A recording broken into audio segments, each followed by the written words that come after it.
लेकिन 2017 में उससे हमको बड़ा नुकसान हुआ कि 2017 तक हमारी जो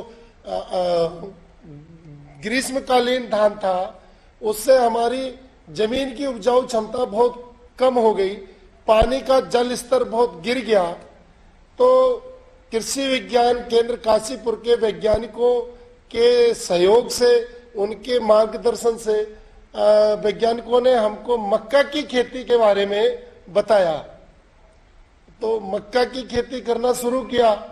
तो हमारे गांव ग्राम खैराना के 8-10 किसानों ने मक्का का खेती करना शुरू किया।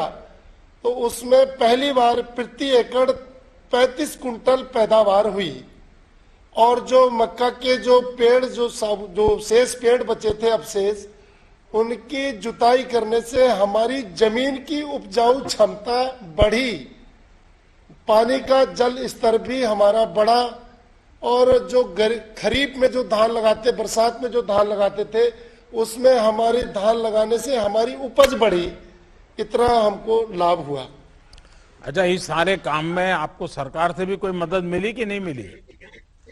सरकार में महोदय जी, सरकार का सहयोग पर्याप्त रहा। जो कृषि विज्ञान केंद्र के वैज्ञानिकों का समय समय पे हमको तकनीकी ज्ञान देना, मेड़ विधि से मक्का लगाना, जो बेमौसमी धान को छोड़ना। आज मेरा गांव 2019 में से बेमौसमी धान नहीं लगाता, जिससे पानी का जल स्तर हमारा ठीक है। जमीन की मुख्य बात है कि हमारी जमीन की उपजाऊ क्षमता अब पहले जैसी आ रही है, क्योंकि उसके अवशेषों की जुताई करने से। अच्छा, आपके साथ और भी किसान जुड़े हैं और सबके साथ आने से सबने मिलकर के कुछ परिवर्तन किया है क्या? कोई लाभ लिया है क्या? जी महोदय, मैं कृषि विज्ञान केंद्र काशीपुर के वैज्ञानिकों से मेरे गांव के किसान पहले तो जुड़े, फिर उसके बाद धीरे धीरे अन्य किसानों ने जो मेरी मक्का की फसल को, हमारे गांव की फसल को देखा, तो उसमें अब करीब हमारे पास 300 से अधिक किसान मेरे से जुड़े हैं। और हम चाह रहे हैं कि अब हम एक एपीओ का जो संगठन हो जाए, एपीओ खोलें, ऐसा अपनी प्रयास है। देखिए, किसान जब मिलकर काम करते हैं तो बहुत फायदा होता है। हमारी सरकार की कोशिश है कि वो अपने किसानों का ज्यादा से ज्यादा संसाधन पहुंचा पाए, जिससे वो स्थानीय स्तर पर भी अपनी जरूरतों के हिसाब से इंफ्रास्ट्रक्चर विकसित कर सके। हमारे देश का किसान जो मिट्टी से सोना उगाता है, उसे संसाधन मिल जाए तो क्या कुछ नहीं कर सकता है। हमारा प्रयास है कि देश के हर गांव में किसानों की मदद से उनकी जरूरत का इंफ्रास्ट्रक्चर विकसित हो। हम इसी कोशिश में लगातार लगे हैं। मेरी उत्तराखंड के सभी किसानों को भी बहुत बहुत शुभकामनाएं। मुझे बहुत अच्छा लगा आपके सारे विचार सुनकर के। बहुत बहुत धन्यवाद आपका।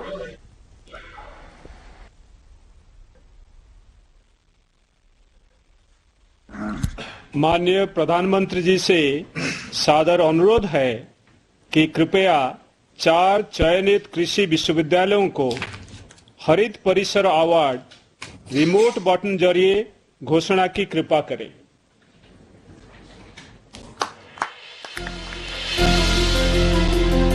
माननीय प्रधानमंत्री नरेंद्र मोदी जी के विजन के साथ देश ने जब लिया स्वच्छता का संकल्प, तो जन भागीदारी के इस महाअभियान से देश के हर गांव, हर शहर को मिली नई पहचान। स्वच्छता अब देश का स्वभाव बन चुका है। इसी दिशा में एक महत्वपूर्ण कड़ी है भारतीय कृषि विश्वविद्यालयों से जुड़ा स्वच्छ हरित परिसर पुरस्कार। ये पुरस्कार संस्थाओं, छात्र छात्राओं और शिक्षकों को स्वच्छता के लिए नई प्रेरणा देकर अहम भूमिका निभा रहा है। अधिक से अधिक भागीदारी सुनिश्चित करने के लिए विशेष रूप से हरित और स्वच्छ पुरस्कार पोर्टल तैयार किया गया है। पुरस्कार के चयन के लिए परिसर में हरियाली, कचरे का प्रबंधन, जल संरक्षण, ऊर्जा संरक्षण जैसे मानक बनाए गए हैं।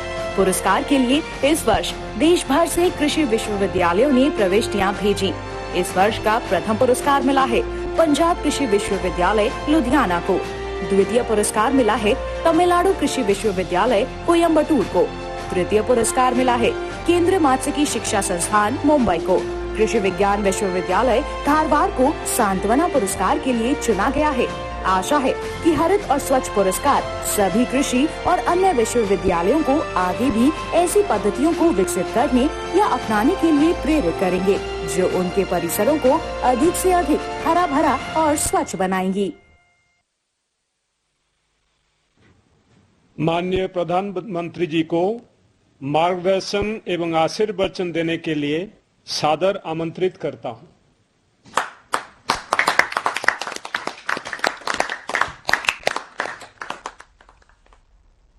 नमस्कार जी। केंद्रीय कृषि एवं किसान कल्याण मंत्री श्रीमान नरेंद्र सिंह तोमर जी, छत्तीसगढ़ के मुख्यमंत्री श्रीमान भूपेश बघेल जी, मंत्रिमंडल के मेरे अन्य सहयोगी श्री पुरुषोत्तम रूपाला जी, श्री कैलाश चौधरी जी, बहन शोभा जी, छत्तीसगढ़ के पूर्व मुख्यमंत्री श्री रमन सिंह जी, नेता विपक्ष श्री धर्मपाल कौशिक जी, कृषि शिक्षा से जुड़े सभी वाइस चांसलर, डायरेक्टर्स, वैज्ञानिक साथी और मेरे प्यारे किसान भाइयों और बहनों, हमारे यहां उत्तर भारत में गाग और भडूरी की कृषि संबंधी कहावतें बहुत लोकप्रिय रही हैं। गाग ने आज से कई शताब्दी पहले कहा था, जेते गहरा जोते खेत, परे बीज फल देते देत। यानी खेत की जुताई जितनी गहरी की जाती है, बीज बोने पर उपज भी उतनी ही अधिक होती है। ये कहावतें भारत की कृषि के सैकड़ों साल पुराने अनुभवों के बाद बनी है। ये बताती हैं कि भारतीय कृषि हमेशा से कितनी वैज्ञानिक रही है। कृषि और विज्ञान के इस तालमेल का निरंतर बढ़ते रहना 21वीं सदी के भारत के लिए बहुत जरूरी है। आज इसी से जुड़ा एक और अहम कदम उठाया जा रहा है।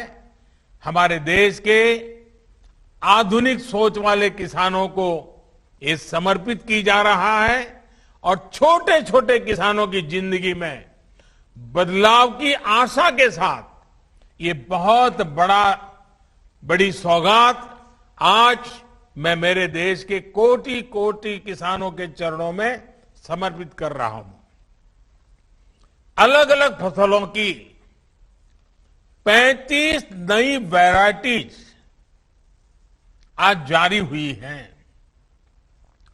आज रायपुर में national institute of biotic stress management का लोकार्पण भी हुआ है। 4 एग्रीकल्चर यूनिवर्सिटीज को ग्रीन कैंपस अवार्ड भी दिए गए हैं। मैं आप सभी को, देश के किसानों को, कृषि वैज्ञानिकों को बहुत बहुत बधाई देता हूं। साथियों, बीते 6-7 सालों में साइंस और टेक्नोलॉजी को खेती से जुड़ी चुनौतियों के समाधान के लिए प्राथमिकता के आधार पर उपयोग किया जा रहा है। विशेष रूप से बदलते हुए मौसम में नई परिस्थितियों के अनुकूल अधिक पोषण युक्त बीजों, इस पर हमारा फोकस बहुत अधिक है। हाल के वर्षों में अलग अलग फसलों की ऐसी 1300 से अधिक सीड वैरायटी, बीज की विविधताएं तैयार की गई हैं। इसी श्रृंखला में आज 35 और क्रॉप वैरायटीज देश के किसानों के चरणों में समर्पित की जा रही है। ये क्रॉप वैरायटीज, ये बीज जलवायु परिवर्तन के प्रभाव से खेती की सुरक्षा करने और कुपोषण मुक्त भारत के अभियान में बहुत सहायक होने वाला ये हमारे वैज्ञानिकों की खोज का परिणाम है। ये नई वैरायटीज मौसम की कई तरह की चुनौतियों से निपटने में सक्षम तो है ही, इनमें पौष्टिक तत्व भी ज्यादा है। इनमें से कुछ वैरायटी कम पानी वाले क्षेत्रों के लिए है, कुछ क्रॉप गंभीर रोगों से सुरक्षित है, कुछ जल्दी तैयार हो जाने वाली है, कुछ खारे पानी में भी हो सकती है। यानी देश की अलग अलग परिस्थितियों को ध्यान में रखते हुए इन्हें तैयार किया गया है। छत्तीसगढ़ के national institute of biotic stress management के तौर पर देश को एक नया वैज्ञानिक काम के लिए राष्ट्रीय संस्थान मिला है। ये संस्थान मौसम और अन्य परिस्थितियों के बदलाव से पैदा हुई चुनौतियां, बायोटिक स्ट्रेस, इससे निपटने में देश के प्रयासों को वैज्ञानिक मार्गदर्शन मिलेगा, वैज्ञानिक सहायताएं मिलेगी और वो बहुत बल देगा। यहां से जो मैन पावर ट्रेन होगा, जो हमारा युवा धन तैयार होगा, वैज्ञानिक मन मस्तिष्क के साथ जो हमारा वैज्ञानिक तैयार होगा, जो यहां पर समाधान तैयार होंगे, जो सॉल्यूशन निकलेंगे, वो देश की कृषि और किसानों की आय बढ़ाने में कारगर सिद्ध होंगे। साथियों, हम सभी जानते हैं कि हमारे देश में फसलों का कितना बड़ा हिस्सा कीड़ों की वजह से बर्बाद हो जाता है। इससे किसानों का भी बहुत नुकसान होता है। पिछले वर्ष ही कोरोना से लड़ाई के बीच में हमने देखा है कि कैसे टिड्डी दल ने भी अनेक राज्यों में बड़ा हमला कर दिया था। भारत ने बहुत प्रयास करके तब इस हमले को रोका था। किसानों का ज्यादा नुकसान होने से बचाने का भरपूर प्रयास किया गया था। मैं समझता हूं कि इस नए संस्थान पर बहुत बड़ा दायित्व है और मुझे विश्वास है कि यहां काम करने वाले वैज्ञानिक देश की उम्मीदों पर खरा उतरेंगे। साथियों, खेती किसानी को जब संरक्षण मिलता है, सुरक्षा कवच मिलता है, तो उसका और तेजी से विकास होता है। किसानों की जमीन को सुरक्षा देने के लिए उन्हें अलग अलग चरणों में 11 करोड़ सॉइल हेल्थ कार्ड दिए गए हैं।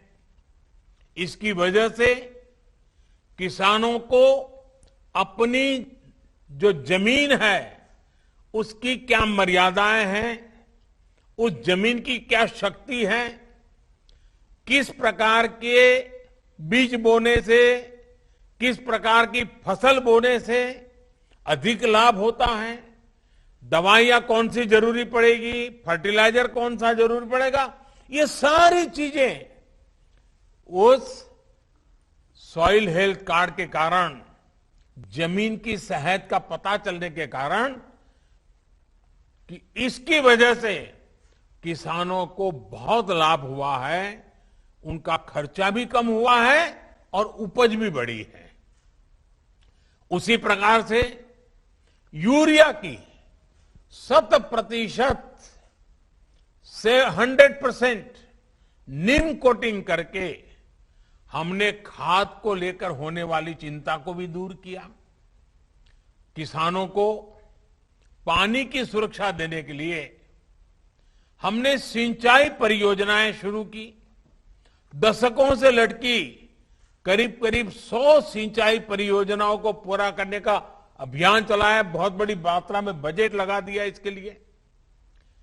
उसके कारण किसानों को पानी मिल जाए तो वो पानी से पराक्रम करके दिखाता है। उसी प्रकार से पानी बचाने के लिए हमने माइक्रो इरिगेशन, स्प्रिंकलर, उन चीजों के लिए भी बड़ी आर्थिक मदद करके किसानों तक ये व्यवस्थाएं पहुंचाने का प्रयास किया। फसलों को रोगों से बचाने के लिए, ज्यादा उपज के लिए किसानों को नई नई वैरायटी के बीज दिए गए।